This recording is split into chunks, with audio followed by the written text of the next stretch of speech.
Hello दोस्तों, नमस्कार। आज का हमारा इम्पोर्टेंट चैप्टर है cell cycle and cell division, कोशिका चक्र और कोशिका विभाजन।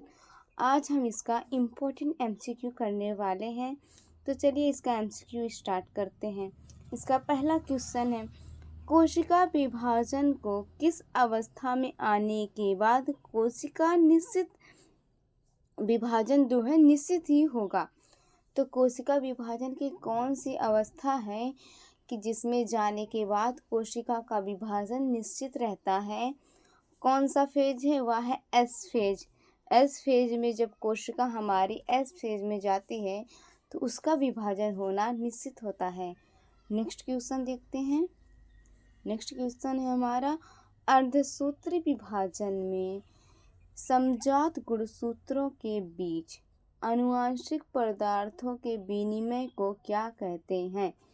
जो अर्धसूत्री विभाजन में समजात गुणसूत्रों के बीच आनुवंशिक पदार्थों के विनिमय, जब जो गुणसूत्री विभाजन होता है तो उसमें जो आनुवंशिक पदार्थों का विनिमय होता है उसे क्या कहा जाता है? उसे जीनी विनिमय कहते हैं। नेक्स्ट क्वेश्चन देखते हैं, तुर्क तंतु जंतु कोशिका में बनते हैं। जो तुर्क तंतु होते हैं स्पेंडल फाइबर, वह जंतु के किस कोशिका में बनते हैं? वह तारक केंद्र में बनते हैं, सेंट्रियोल में बनते हैं, तारक केंद्र में बनते हैं। नेक्स्ट क्वेश्चन देखते हैं, कोशिका द्रव्य विभाजन कहलाता है। कोशिका द्रव्य विभाजन साइटोप्लाज्मिक डिवीज़न क्या कहलाता है? वह साइटोकाइनेसिस कहलाता है। जब कोशिका द्रव्य का विभाजन होता है उसे साइटोकाइनेसिस कहते हैं, साइटोकाइनेसिस कहते हैं। नेक्स्ट देखते हैं, कोशिका चक्रण की अवस्थाओं का सही क्रम, मतलब कोशिका का जो चक्र होता है वह का जो सही क्रम है वह किस प्रकार से होता है? पहले किस फेज में जाएगी, फिर कौन से फेज में जाएगी? तो सबसे पहले कोशिका का चक्र में G1 फेज में जाती है, फिर S फेज में जाती है, फिर G2 में जाती है, फिर M फेज में जाती है। कोशिका का जो चक्रण है पहले G1 में, फिर S में, फिर G2 में, फिर M फेज में उसका चक्रण का क्रम चलता रहता है। नेक्स्ट देखते हैं, यदि DNA की प्राथमिक मात्रा 2 कार्बन हो तो कोशिका चक्र की किस प्रावस्था में कोशिका में DNA की मात्रा 4 कार्बन स्तर पर रहती है? फिर से देखते हैं, यदि DNA की प्रारंभिक मात्रा 2 कार्बन हो, कोशिका चक्र की किस प्रावस्था में कोशिका में DNA की मात्रा 4 कार्बन स्तर पर रहती है?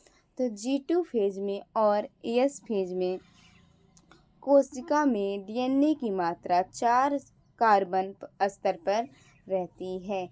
नेक्स्ट देखते हैं, अर्धसूत्री विभाजन में गुणसूत्रों का सूत्र युग्मन होता है।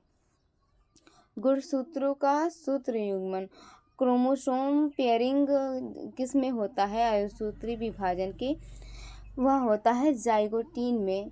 जाइगोटीन की प्रावस्था में अर्धसूत्री विभाजन में गुणसूत्रों का सूत्र युग्मन होता है।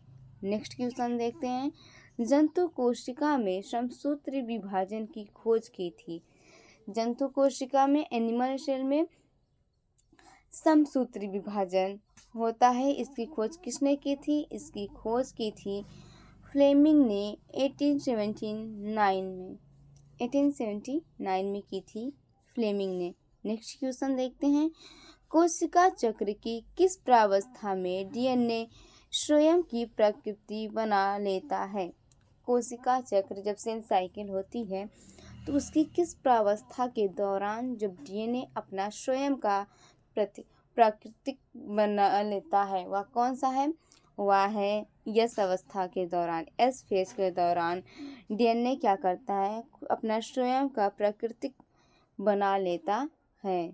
नेक्स्ट क्वेश्चन देखते हैं, समसूत्री विभाजन के बीच किस अवस्था में गुणसूत्र विपरीत ध्रुवों की ओर गति करते हैं? जब समसूत्री विभाजन होता है उसके दौरान कौन सी अवस्था आती है जिसमें गुणसूत्र जो है वो विपरीत ध्रुवों की ओर गमन करते हैं, गति करते हैं? वह अवस्था है, वह फेज है एनाफेज। एनाफेज जो एक ऐसी प्रावस्था है जिसमें जब सूत्री विभाजन होता है तो वह गुणसूत्र जो होते हैं वह विपरीत ध्रुवों की ओर गति करते हैं। नेक्स्ट क्वेश्चन देखते हैं। जीवन प्रावस्था के लिए सही कथन का चुनाव कीजिए। जीवन प्रावस्था के लिए सही कथन का चुनाव कीजिए। कोशिका में डीएनए का प्रतिकृतिकरण नहीं होता है। जीवन फेज का सही चुनाव है कि कोशिका में डीएनए का प्रतिकृतिकरण नहीं होता है। नेक्स्ट देखते हैं। कोशिका चक्र की वह प्रावस्था जिसमें अत्यधिक संश्लेषण और वृद्धि होती है तथा जो कोशिका चक्र का 90% समय लेती है, कौन सी प्रावस्था है? कोशिका का जो 90% समय लेती है वह है इंटरफेज। इंटरफेज के दौरान कोशिका चक्र की अत्यधिक संश्लेषण और वृद्धि होती है। इंटरफेज के दौरान शरीर की सभी कोशिकाओं में अपनी वृद्धि करती हैं। उनका चक्र सबसे ज़्यादा समय इंटरफेज में लगता है। बाकी कोशिका के डिवीज़न और साइकिल में केवल 10% का समय लगता है, पर इंटरफेज में पूरा 90 एक मतलब मान लीजिए 100% का 90% भाग केवल इंटरफेज में लगता है। इसे कहते हैं अंतरावस्था कहते हैं। नेक्स्ट क्वेश्चन देखते हैं। किस प्रावस्था को गुणसूत्रों की संख्या एवं आकारिकी के अध्ययन के लिए सर्वोत्तम अवस्था माना जाता है? गुणसूत्र किस अवस्था के दौरान स्पष्ट दिखाई देते हैं? वह मेटाफेज है। मेटाफेज एक ऐसी प्रावस्था है जिसमें गुणसूत्रों का अध्ययन स्पष्टता के आधार पर किया जा सकता है, क्योंकि मेटाफेज में गुणसूत्र एकदम स्पष्ट दिखाई देते हैं। नेक्स्ट देखते हैं। ईश कोशिका में विभाजन होता है लगभग 90 मिनट में। 90 मिनट में ईस्ट कोशिका में विभाजन हो जाता है। नेक्स्ट क्वेश्चन देखते हैं। एक एकल कोशिका में से 128 कोशिकाएं बनाने के लिए कितने समसूत्री विभाजनों की आवश्यकता होती है? एक एकल कोशिका से 128 कोशिकाएं बनाने के लिए कितनी समसूत्री विभाजन की आवश्यकता होती है? तो 7 समसूत्री विभाजन, 7 माइटोसिस की अवस्था होती है। नेक्स्ट क्वेश्चन देखते हैं। यदि एक द्विगुणित कोशिका कोलेचिन की उपचारित की जाए तो यह बन जाएगी। कोलेचिन से उपचारित की जाए तो यह बन जाएगी। वह क्या बनती है? जो द्विगुणित कोशिका होती है वह कोलेचिन से उपचारित की जाए तो बनेगी चतुर्गुणित बनेगी वह। नेक्स्ट देखते हैं। जीवों में अर्धसूत्री विभाजन किस दौरान होता है? जो जीव होते हैं उनमें अर्धसूत्री विभाजन लैंगिक प्रजनन के दौरान होता है। सेक्सुअल रिप्रोडक्शन के दौरान अर्धसूत्री विभाजन होता है। नेक्स्ट क्वेश्चन देखते हैं। एक द्विसंयोजन अर्धसूत्री विभाजन फेज फर्स्ट के दौरान एक द्विसंयोजन अर्धसूत्री विभाजन फर्स्ट के दौरान क्या होता है? 4 क्रोमेटिड और 2 सेंट्रोमियर बनते हैं। जब एक द्विसंयोजन अर्धसूत्री विभाजन का पहला चरण होता है उसके दौरान 4 क्रोमेटिड और 2 सेंट्रोमियर बनते हैं। नेक्स्ट क्वेश्चन देखते हैं। जो कोशिकाएं विभाजित नहीं हो पा रही हैं होने की संभावना है।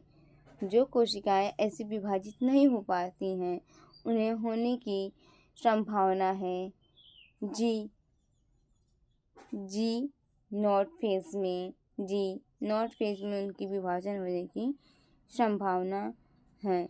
नेक्स्ट देखते हैं, अर्धसूत्री विभाजन के निम्नलिखित में से किस चरण में सेंट्रोमियर गुणसूत्र बिंदु का विभाजन शामिल है?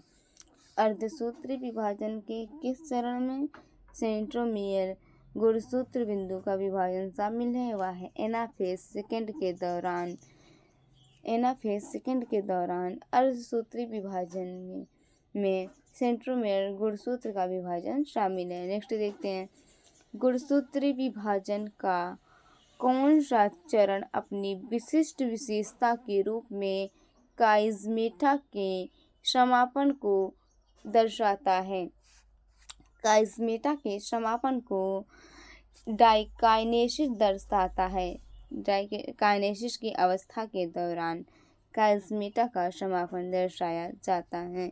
नेक्स्ट देखते हैं, अर्धसूत्री विभाजन के समरूप गुणसूत्रों पर पुनर्संयोजन नोयूडल की उपस्थिति की विशेषता है। वे स्थान जहाँ जीन विनिमय होता है। जब अर्धसूत्री विभाजन के दौरान समरूप गुणसूत्रों पर पुनर्संयोजन नोयूडल की उपस्थिति है, वे स्थान जहाँ पे चीनी विनिमय होता है वहाँ पे इनकी उपस्थिति होती है। नेक्स्ट क्वेश्चन देखते हैं, अर्धसूत्री विभाजन में क्रॉसिंग ओवर की शुरुआत की जाती है। जब गुणसूत्र एक दूसरे को ओवरलैपिंग करते हैं तो उसकी प्रावस्था होती है पेकाइटीन, उसे कहते हैं पेकाइटीन। नेक्स्ट देखते हैं, नेक्स्ट है हमारा अंतर्ग्रथित समजात गुणसूत्रों के एक जोड़े द्वारा निर्मित संकुल को कहा जाता है। जो अंतर्ग्रथित समजात गुणसूत्रों का एक जोड़े के द्वारा जो निर्मित संकुल होता है उन्हें क्या कहा जाता है? उसे वाइवेलेंट कहा जाता है। वाइवेलेंट कहा जाता है। यह था सेल साइकिल और सेल डिवीज़न का इम्पोर्टेंट MCQ, जो कि सेनेट के लिए बहुत ही ज़्यादा इम्पोर्टेंट होने वाला है। आप लोग ध्यान से इन्हें देखिए। यह क्लास 11th का है। सीनेट में यूपी के लिए सीनेट में 10वीं 11वीं और 12वीं का आता है। बहुत ही ज़्यादा इम्पोर्टेंट होता है। धन्यवाद।